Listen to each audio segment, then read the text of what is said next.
चारधाम यात्रा में 2 महीने में 37,000 से अधिक ई पास जारी, 22,000 तीर्थयात्री कर चुके हैं यात्रा।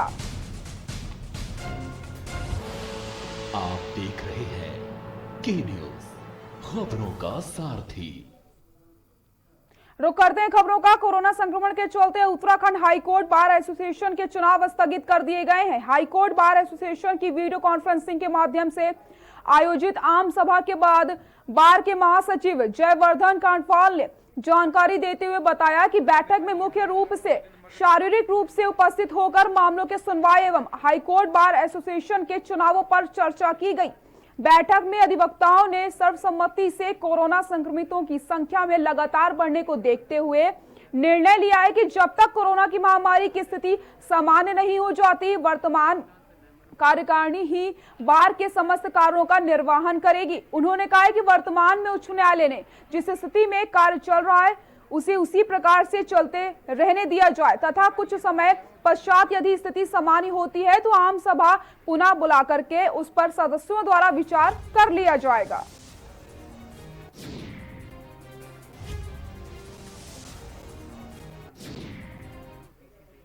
के सदस्यों के आह्वान पर हमने वीसी से एक जनरल हाउस का आयोजन किया था और उस जनरल हाउस में बार के अधिकांश सदस्यों ने भाग लिया और उनकी तरफ से अपनी अपनी समस्याएं भी रखी गई और अधिकांश बार के सामान्य सदस्यों की तरफ से यही ओपिनियन आई कि जिस तरीके से आज की तारीख में हाईकोर्ट चल रही है वीसी से और फिजिकल हियरिंग, क्योंकि दोनों चीज़ों को दोनों हियरिंग के मेथडों पर एज इट इज़ कंटिन्यू किया जाए कोविड-19 की जब तक स्थिति सामान्य नहीं हो जाती है। नैनीताल जनपद में कोविड संक्रमण लगातार बढ़ते रोगियों की संख्या को देखते हुए डीएम सवीन बंसल ने सभी आईआरटी टीमों को वीडियो कॉन्फ्रेंसिंग के माध्यम से सक्रियता से कार्य करने के निर्देश जारी कर दिए। साथ ही साथ उन्होंने कहा है कि संक्रमित रोगियों को कोविड चिकित्सालय, कोविड केयर सेंटर के साथ साथ होम आइसोलेशन भी किया जा रहा है, इसलिए सभी आईआरटी टीमें अपने क्षेत्र में रात्रि हेतु चिकित्सक टीमें तैनात रखें। उन्होंने कहा है कि रोगियों को देखभाल करने वाले व्यक्ति नियमित रूप से अपने स्वास्थ्य की अनुश्रवण करें तथा गंभीर लक्षण विकसित होने पर तत्काल चिकित्सीय सहायता हेतु कंट्रोल रूम अथवा आईआरटी टीम को सूचित करें।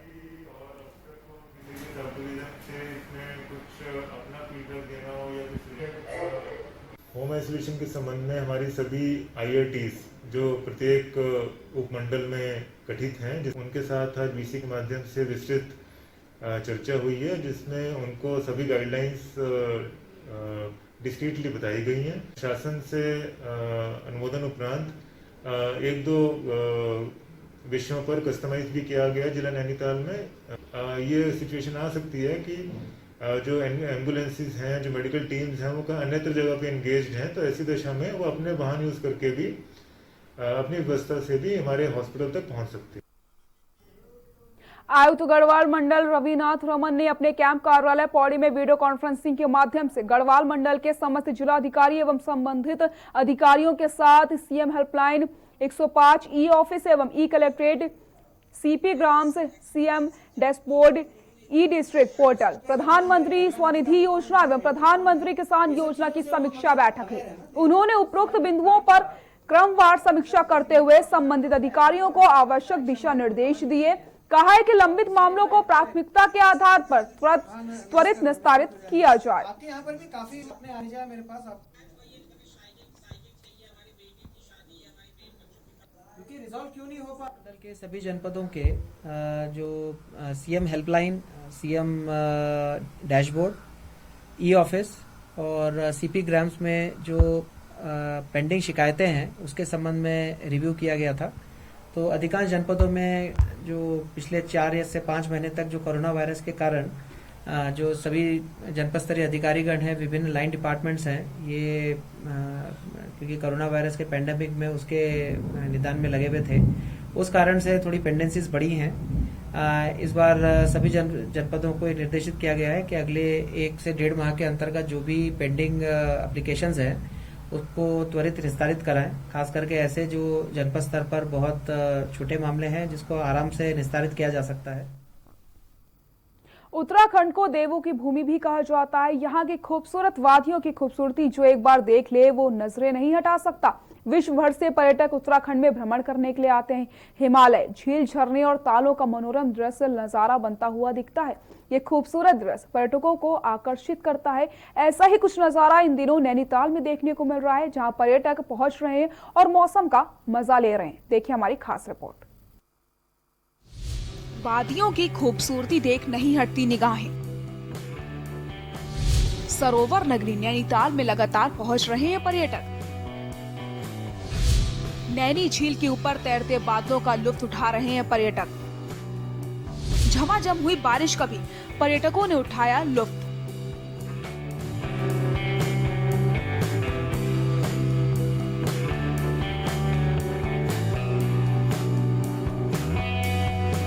उत्तराखंड को देवों की भूमि भी कहा जाता है।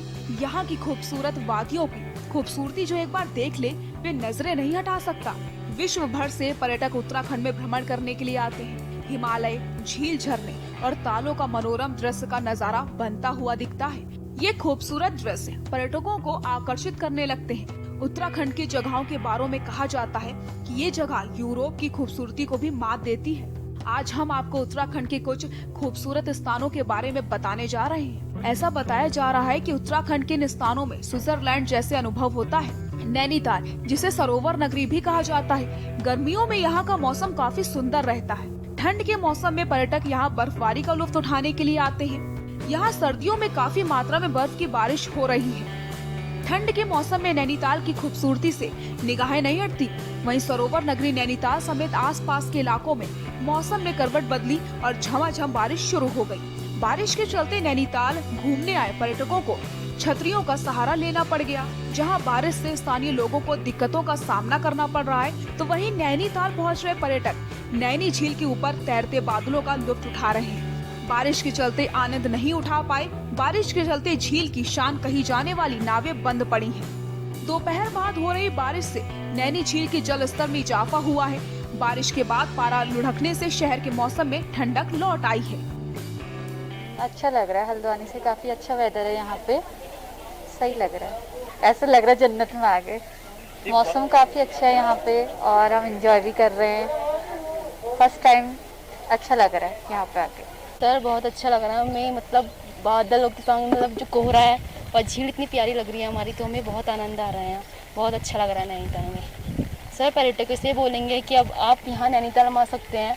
मतलब ऐसा कुछ अब वो नहीं है कि सरकार ने बोल दिया कि आप आ जा सकते हो, सोशल डिस्टेंस में रहना है उन्हें, बट यहाँ उनका लुत्फ तो उठा सकते हैं। नैनीताल बहुत सुंदर है, तो इस वजह से वो यहाँ आ सकते हैं। बहुत अच्छा लगेगा। बता दें, अनलॉक 4 को लेकर राज्य सरकार द्वारा कुछ बदलाव किए गए हैं। जैसे पहले NT-PCR रिपोर्ट जरूरी थी, पर अब पर्यटक DSCL लिंक पर भी रजिस्टर करके ट्रू नॉट रिपोर्ट लेकर भी पर्यटक यहाँ आ सकते हैं। साथ ही साथ पहले राज्य में केवल 2000 लोग प्रतिदिन आ सकते थे, लेकिन अब इस सीमा को उत्तराखंड राज्य से हटा दिया गया है, जिसके बाद अब लगातार पर्यटक पहुँच रहे हैं और मौसम बारिश का लुत्फ उठा रहे हैं।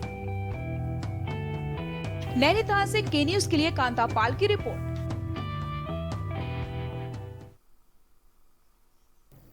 रुद्रपुर में एक होटल में पत्रकार वार्ता के दौरान TI कार्यकर्ता विजय मल्होत्रा ने बताया कि उन्होंने काशीपुर में निर्मित Himalayan food park green belt को लेकर के एक सूचना मांगी थी।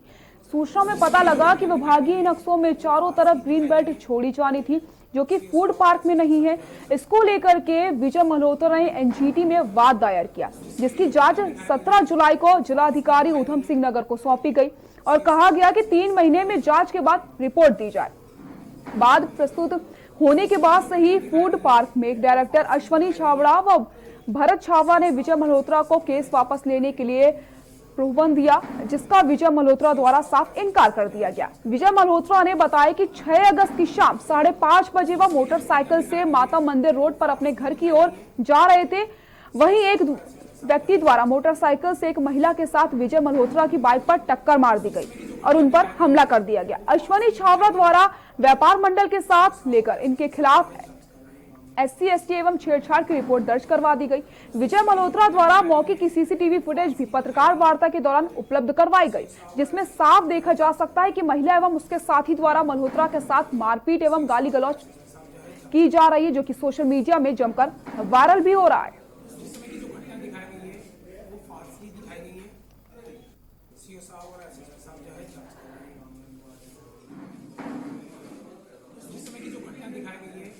फांसी दिखाई गई है।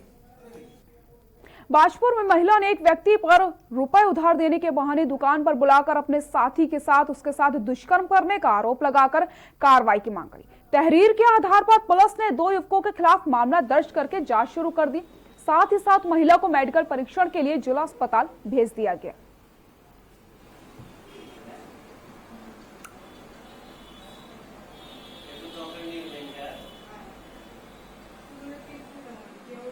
को एक तहरीर प्राप्त हुई थी एक महिला से, जिसमें उसके द्वारा बताया गया है कि 2 व्यक्तियों द्वारा उसके साथ गलत काम किया गया है। इस तहरीर की सूचना पर हमारे द्वारा 376, 506 धाराओं में एक नामजद व एक अज्ञात व्यक्ति पर मुकदमा दर्ज कर लिया गया और आगे की कार्रवाई की जा रही है। इसमें जो हमारे पास तहरीर आई है, इसमें ये बताया गया है कि वह व्यक्ति उधार देने का काम करता था, महिला उससे उधार लेने गई थी, इसके झांसे में उसके साथ गलत काम किया गया। खबर देहरादून से, जहां पर 2 दिन से सरकारी डॉक्टर काली पट्टी बांधकर विरोध जता रहे हैं। उनकी मांग है कि जो सरकार ने 1 दिन का वेतन काटने की बात कही है वो गलत है और डॉक्टर का वेतन ना काटा जाए, जिसको लेकर के डॉक्टरों ने सरकार को चेतावनी भी दी है। अगर जल्द ही उनकी मांग पूरी नहीं की जाती है तो सभी डॉक्टर सामूहिक त्याग पत्र दे देंगे, जिसको लेकर के अब राजनीति भी शुरू हो चुकी है। वहीं कांग्रेस के प्रदेश अध्यक्ष प्रीतम सिंह का कहना है कि जहां डॉक्टर कोरोना काल में फ्रंट लाइन बन करके काम कर रहे हैं, लेकिन ये सरकार उनके साथ दुर्व्यवहार कर रही है। डॉक्टर की मांगे जायज है, डॉक्टर अपनी जिंदगी से खेलते हुए हम लोगों की रक्षा कर रहे हैं, लेकिन ये सरकार उनका वेतन काटने की बात कर रही है। सरकार को जल्द ही डॉक्टरों की मांगे पूरी कर लेनी चाहिए। ऑफ द रिकॉर्ड है। हाँ।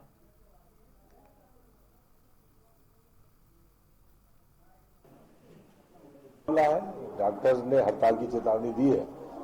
मैं समझता हूं कि सरकार को उनकी बात पर, उनकी मांगों पर ध्यान देना चाहिए, तत्काल कार्रवाई करनी चाहिए। 6 महीने से लगातार कोरोना काल में जिस प्रकार से वो मेहनत कर रहे हैं, जिस प्रकार से अपनी जान को जोखिम में डाल करके वो लगातार लोगों की सेवा कर रहे हैं, उसके बाद अगर सरकार उनकी तनख्वाह काटने बजाय उनके इंसेंटिव देने के, बजाय उनको प्रोत्साहन देने के, मैं समझता हूँ गलत बात है। राज्य की सरकार को तत्काल उनके बारे में विचार करना चाहिए और जो उनकी मांगे हैं वो पूरी करनी चाहिए।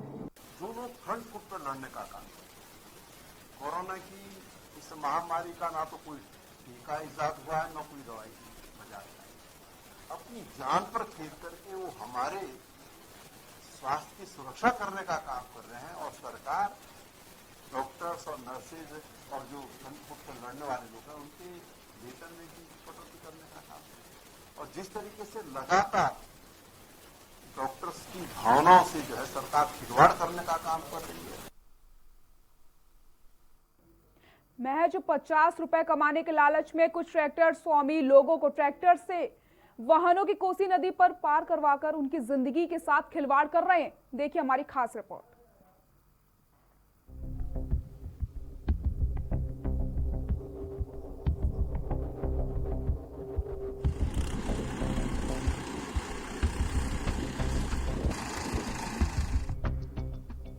भूख दौलत की हो, शोहरत की हो, लालच की हो, जब लालच बढ़ता है तो कईयों की जिंदगी से खिलवाड़ होता है। जी हाँ, मामला है काशीपुर के सुल्तानपुर पट्टी का, जहां महज 50 रुपए कमाने के लालच में कुछ ट्रैक्टर स्वामी लोगों को ट्रैक्टर से मय वाहनों के कोसी नदी पार करवाकर उनकी जिंदगी खतरे में डाल रहे हैं।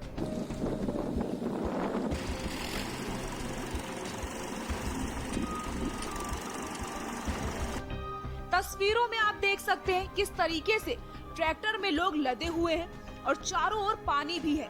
बता दें, मानसून में कोसी नदी का जलस्तर पहाड़ों पर होने वाली तेज बारिश के कारण बढ़ जाता है। रामनगर से भी कोसी में कई बार अधिक पानी छोड़ा जाता है, इससे तेज बहाव रहता है। मानकी घाट से कोसी नदी पार करने के बाद काशीपुर क्षेत्र, लक्ष्मीपुर, ढकिया नंबर 1, ढकिया नंबर 2, कुंडेश्वरी, नूरपुर, जगतपुर, मेहताब, पतरपुरी आदि गांव की तरफ रास्ता जाता है।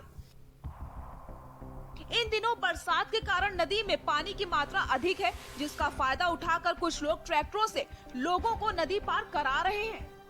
पहले तो 30 रुपए लिए जाते थे और अब 50। जब कुंडेश्वरी जाते थे तो 50 रुपए लेते हैं। अब आने जाने में तो बहुत परेशानी यहाँ पे, रेट बढ़ने में इनका। पहले तो पुल था तो 10 रुपए लेते थे, अब ट्रैक्टर से निकलने हैं तो अब 50 रुपये ले कोसी नदी चूँकि इसका जलस्तर कभी कभी पहाड़ों में जब बारिश होती है अचानक से बढ़ भी जाता है। इसके अलावा रामनगर से भी पानी छोड़ा जाता है, तो इस तरह से करना ये अपने आप में खतरनाक है। जब भी हमें डिस्चार्ज की सूचना रामनगर से मिलती है तो हम लोग अनाउंसमेंट भी करते हैं, लेकिन कुछ लोगों द्वारा, आम नागरिकों द्वारा इस तरह का ये कृत्य किया जा रहा है, ये कतई सही नहीं है। तो इसमें मैंने पुलिस से बात की है और निर्देशित किया है कि जितने भी ट्रैक्टर इस काम में इन्वॉल्व हैं उनको चिन्हित करके उनके विरुद्ध कार्रवाई की। जिला प्रशासन इसकी जांच कर कार्रवाई करने की तैयारी कर रहा है। एसडीएम एपी वाजपेयी का कहना है मामला संज्ञान में आने पर पुलिस को मौके पर भेजा गया है। मामले में जांच के बाद कार्रवाई की जाएगी। डेस्क रिपोर्ट के न्यूज इंडिया।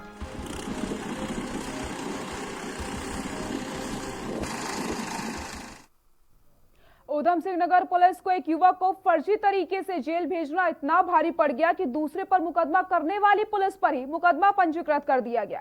ये मुकदमा किसी और ने नहीं बल्कि सीबीआई ने पंजीकृत किया है। सूबे की सबसे बड़ी कोर्ट, सबसे तेज कार्रवाई का मामला माना जा रहा है। इससे पूर्व में इतनी जल्दी कोर्ट के द्वारा सीबीआई को जांच सौंपने और तत्काल कार्रवाई करने का कोई मामला अभी तक सामने नहीं आया है।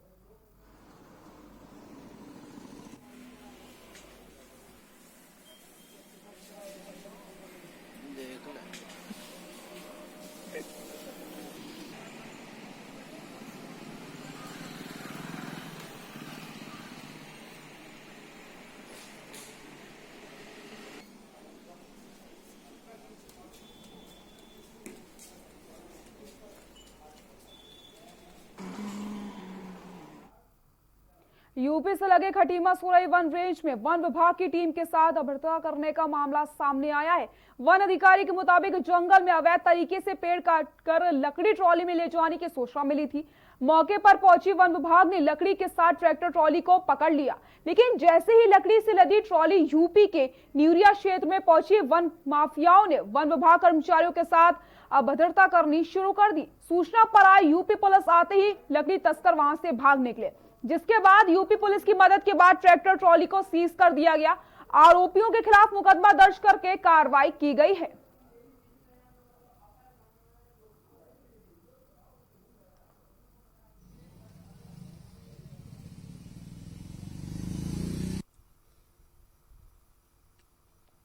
जानकारी मिली थी कि कुछ लोग जंगल से लकड़ी काटकर और उसका अवैध रूप से अभिवन करने का प्रयास कर रहे हैं।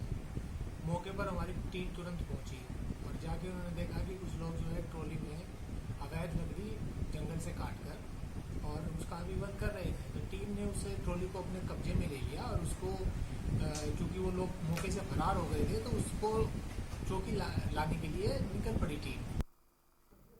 यहाँ रुकते हैं छोटे से ब्रेक के लिए, जल्द हाजिर होते हैं।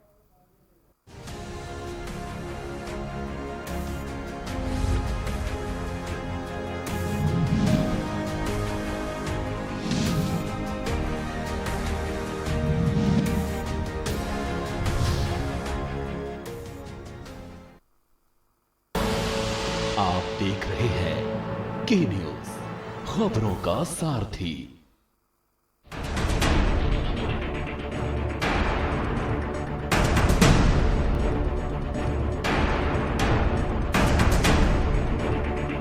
फीस गले की फांसी है, जनता भूखी प्यासी है, फीस गले की फांसी है, जनता भूखी प्यासी है।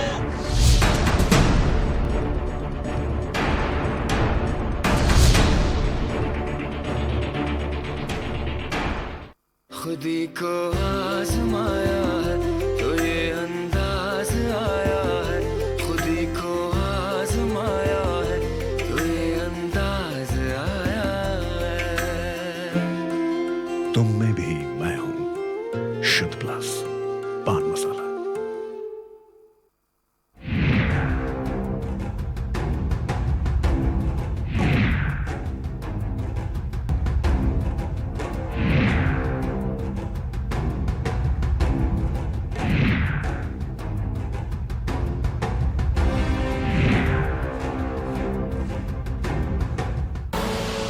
आप देख रहे हैं के न्यूज, खबरों का सारथी।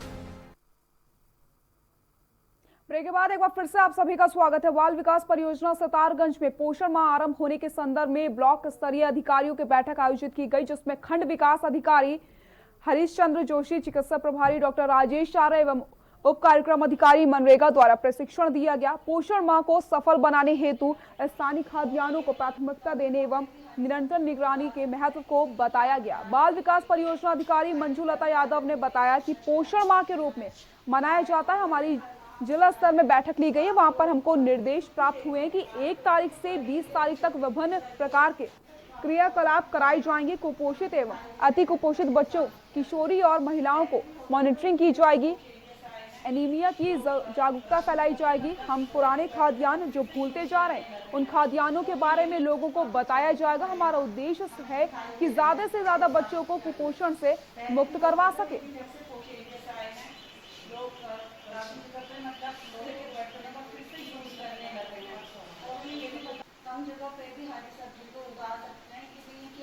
पोषण माह के रूप में मनाया जाता है।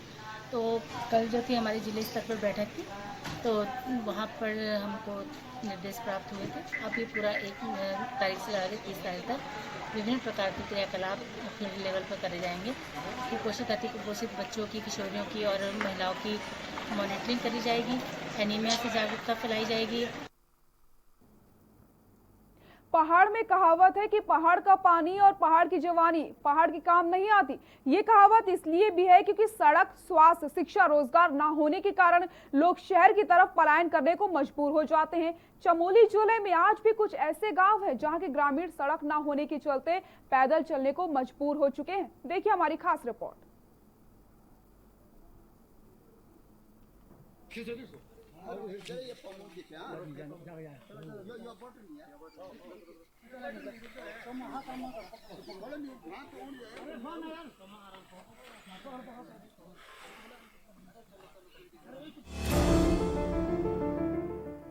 पहाड़ में कहावत है कि पहाड़ का पानी और पहाड़ की जवानी पहाड़ के काम नहीं आती। ये कहावत इसलिए भी है कि सड़क, स्वास्थ्य, शिक्षा, रोजगार न होने के कारण लोग शहर की तरफ पलायन करने को मजबूर हो जाते हैं। चमोली जिले में आज भी कुछ गांव हैं जहां के ग्रामीण सड़क न होने से पैदल चलने को मजबूर हैं। जोशीमठ ब्लॉक में सूखी भल्ला गांव, कर्णप्रयाग ब्लॉक का धनपुर, उमासैन सकंड के ग्रामीण सड़क न होने से आज भी पैदल चलने को मजबूर हैं।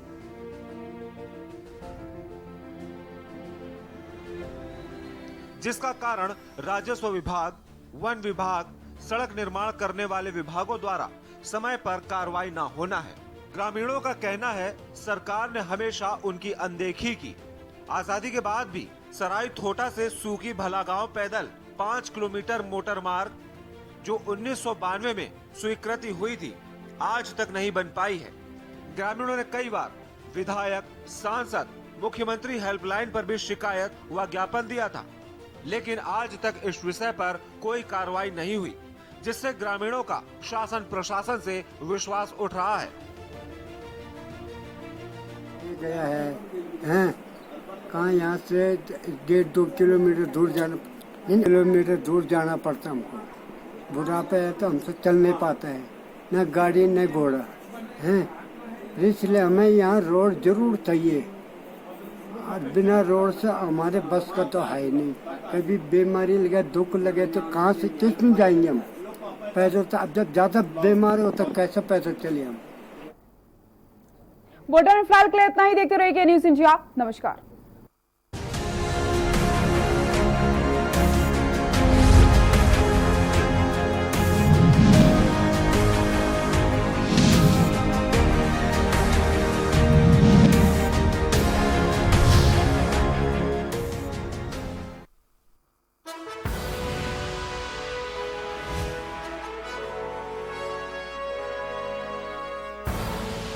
आप देख रहे हैं के न्यूज, खबरों का सारथी।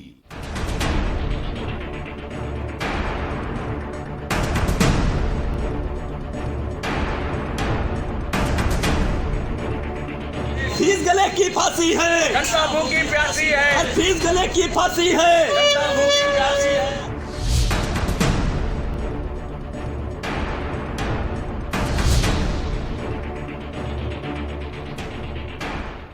खुदी को आजमाया है तो ये अंदाज आया है, खुदी को आजमाया है तो ये अंदाज आया है। तुम में भी मैं हूं शुद्ध प्लस।